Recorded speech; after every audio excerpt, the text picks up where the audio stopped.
आर्थिक व्यवस्था खराब हो चुकी है, पब्लिक कमा नहीं पा रही है। कुछ नहीं है, सरकार ऐसी होना चाहिए जो रोज़गार दे।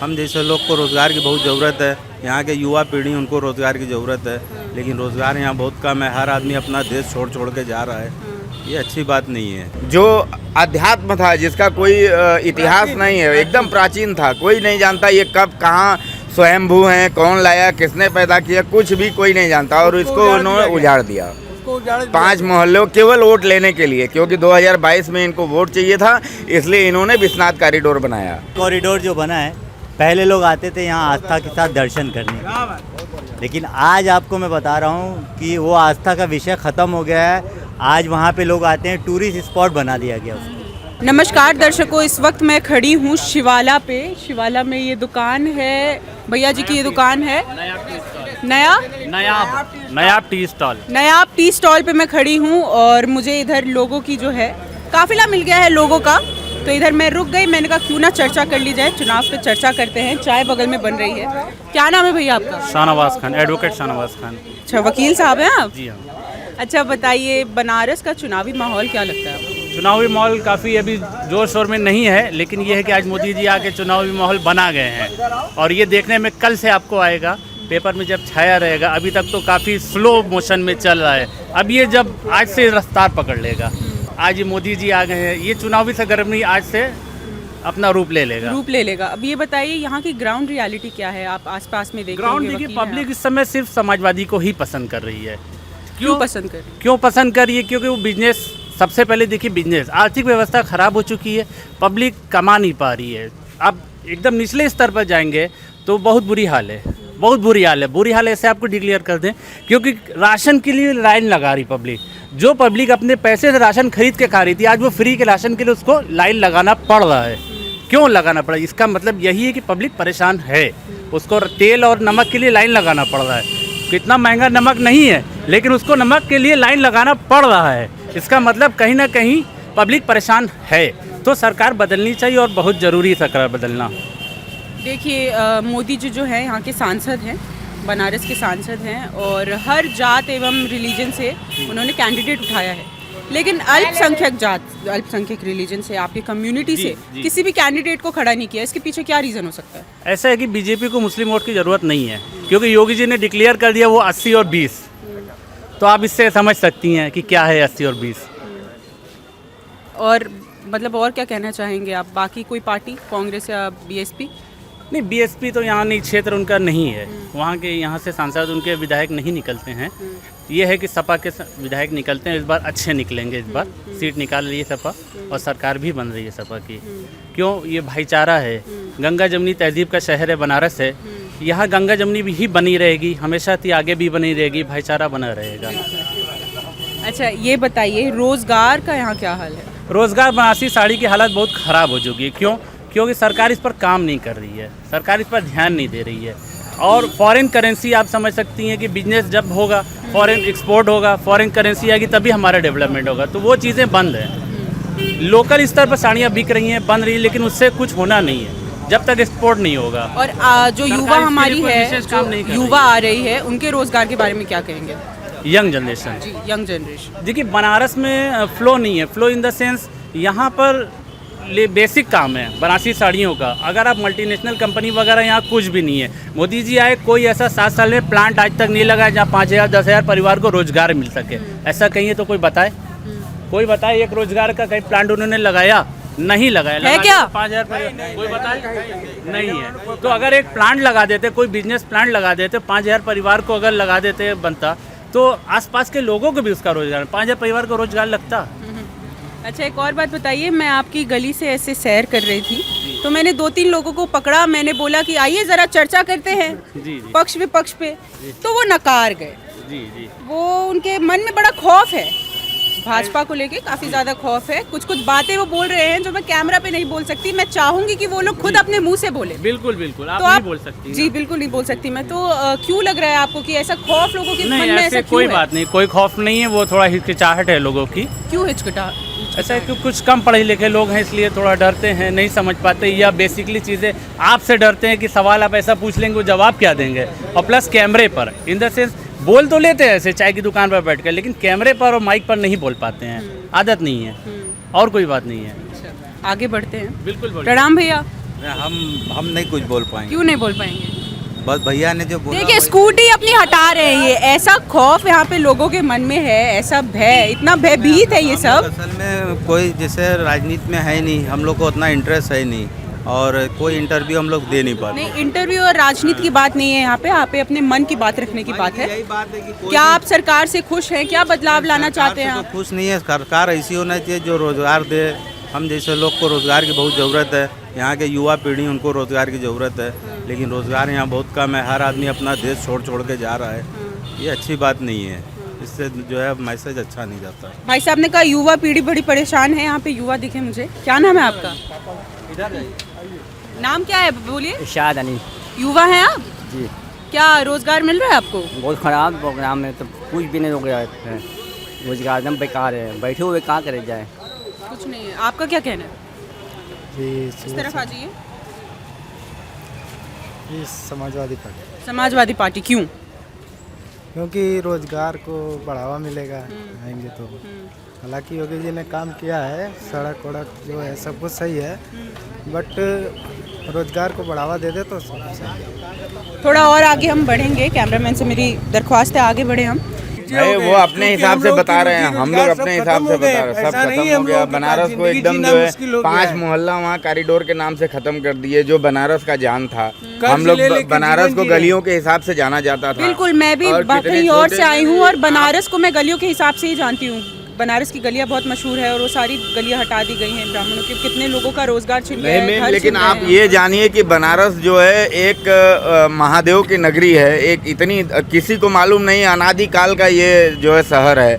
खुद महादेव ने इसे बसाया था और गली ही हमारे बनारस की जान है। और वहाँ छोटे छोटे कम से कम 500 मंदिरों को तोड़कर जो अध्यात्म था, जिसका कोई इतिहास नहीं है, एकदम प्राचीन था, कोई नहीं जानता ये कब कहाँ स्वयंभू हैं, कौन लाया, किसने पैदा किया, कुछ भी कोई नहीं जानता। और इसको उन्होंने उजाड़ दिया 5 मोहल्लों केवल वोट लेने के लिए, क्योंकि 2022 में इनको वोट चाहिए था, इसलिए इन्होंने विश्वनाथ कॉरिडोर बनाया।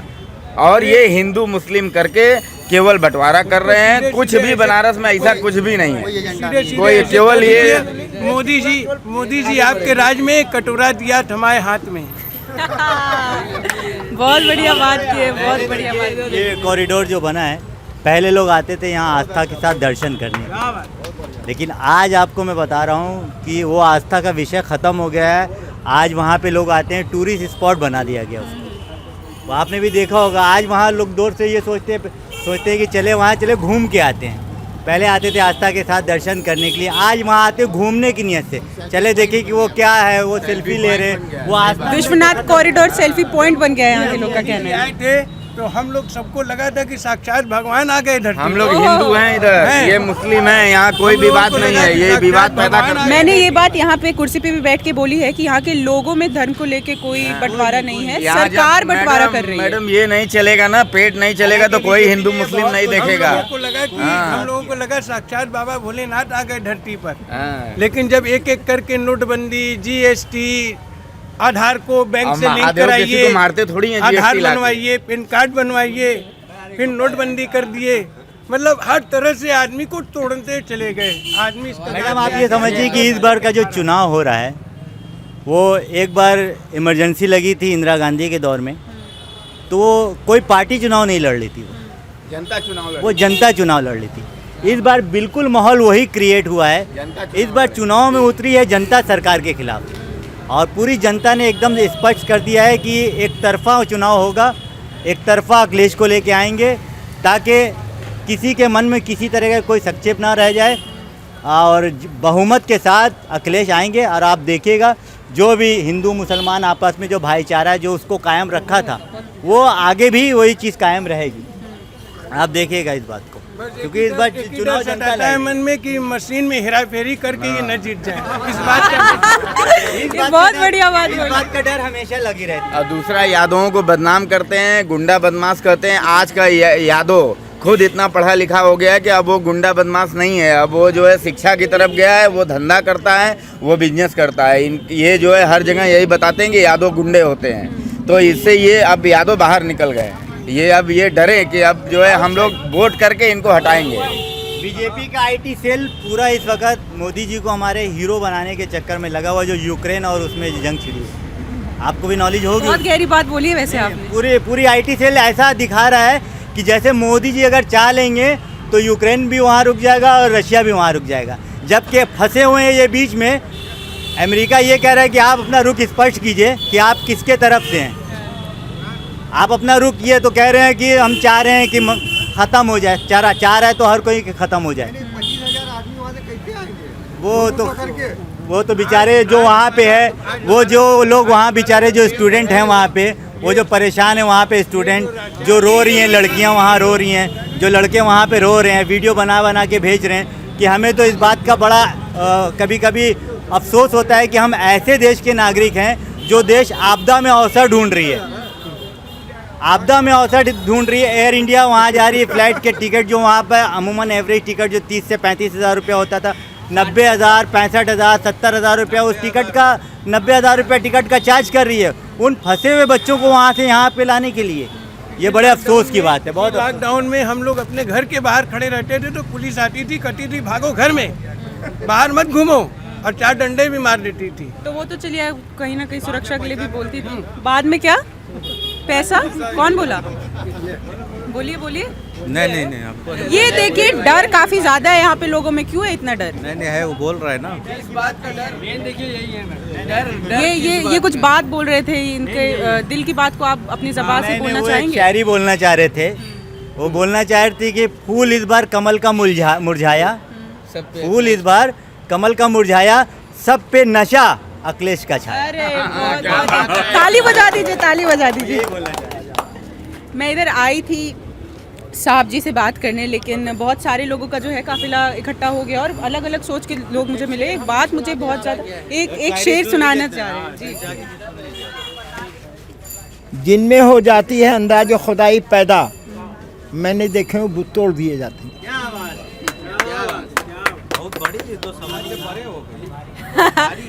समझ से परे हो गई, हमारे दर्शकों की भी समझ से परे हो गई होगी। थोड़ा और स्पष्ट इसको एक्सप्लेन कर दीजिए।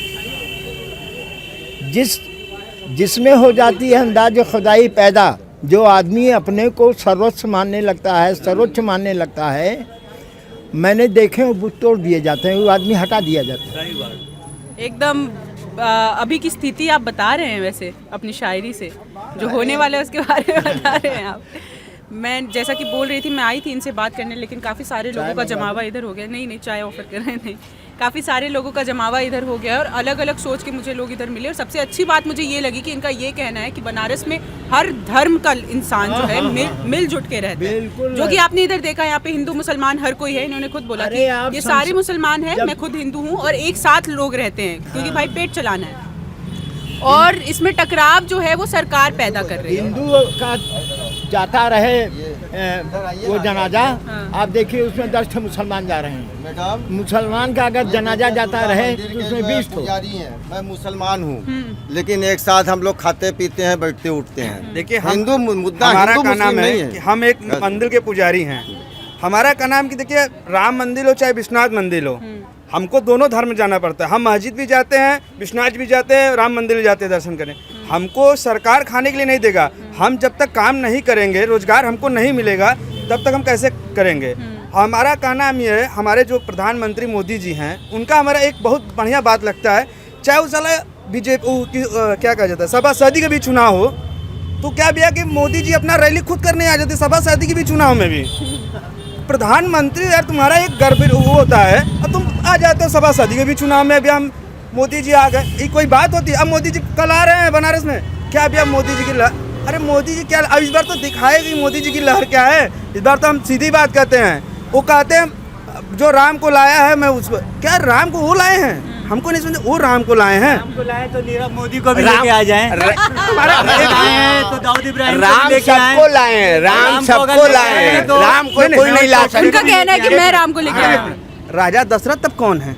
जब वो राम को लाए तो राजा दशरथ कौन थे? पहले बंगाल में जय श्री राम का नारा नहीं चला, इनका राजनीतिक नारा हो गया, और अब यूपी में इनका राम को लाए हैं। सारे जो प्रबुद्ध लोग हैं, जो पढ़े लिखे लोग हैं, वो उसका खंडन करेंगे। इनको बराबर इनका कोई अपने एक सेकंड, दुष्यंत कुमार की एक कविता थी, बोझ से झुककर कमर दोहरा हुआ होगा, मैं सजदे में नहीं था आपको धोखा हुआ होगा। तो यही है, चल रहा है। रिसेंटली एक वाकया गुजरा, भाई हमारे हिंदू भाई हैं, इनके यहाँ कुछ दिन पहले एक बच्चे ने जन्म लिया था। तो पंडित जी आते हैं नामकरण के लिए, तो इन्होंने कहा कि पंडित जी बहुत अच्छा कोई नामकरण इनका कर दीजिए। तो पंडित जी ने अपना नक्श जो बोला जाता है जंत्री वगैरह निकाला, और निकालने के बाद नामकरण के लिए ढूंढा, तो इनसे कहा गया कि बेटा बड़ा अच्छा शुभ नाम है, इसका नाम विकास रखना। तो इन लोग डर गए, ये हमारे हिंदू भाई डर गए। इन्होंने कहा कि विकास नाम नहीं रख सकता सर, विकास नाम नहीं रख सकता। पंडित जी आप कोई ऐसा नाम बताइए कोई और हो, विकास नहीं रख सकते हैं। विकास आप बयान कर रहे हैं, ये जोक समझ लीजिए चाहे इसको जो, लेकिन एक्चुअली ये सच्चाई वाकया है। 2014 के बाद जितने घर में भी बच्चे पैदा हुए उसमें से किसी का बच्चे का नाम विकास नहीं। यहाँ पे किसी का नाम विकास है क्या? कोई नहीं मिलेगा। नाम बदल दिया गया है लोगों ने, विकास नाम बदला है अपना। अब बहुत सारे लोगों की हमने बात सुनी, काफ़ी कुछ पता चला, हमें रियलिटी पता चल रही है। ग्राउंड रिपोर्टिंग में हम ग्राउंड जीरो की रिपोर्ट लेने आते हैं। बाबा जी ने भी काफ़ी अच्छी बात बताई।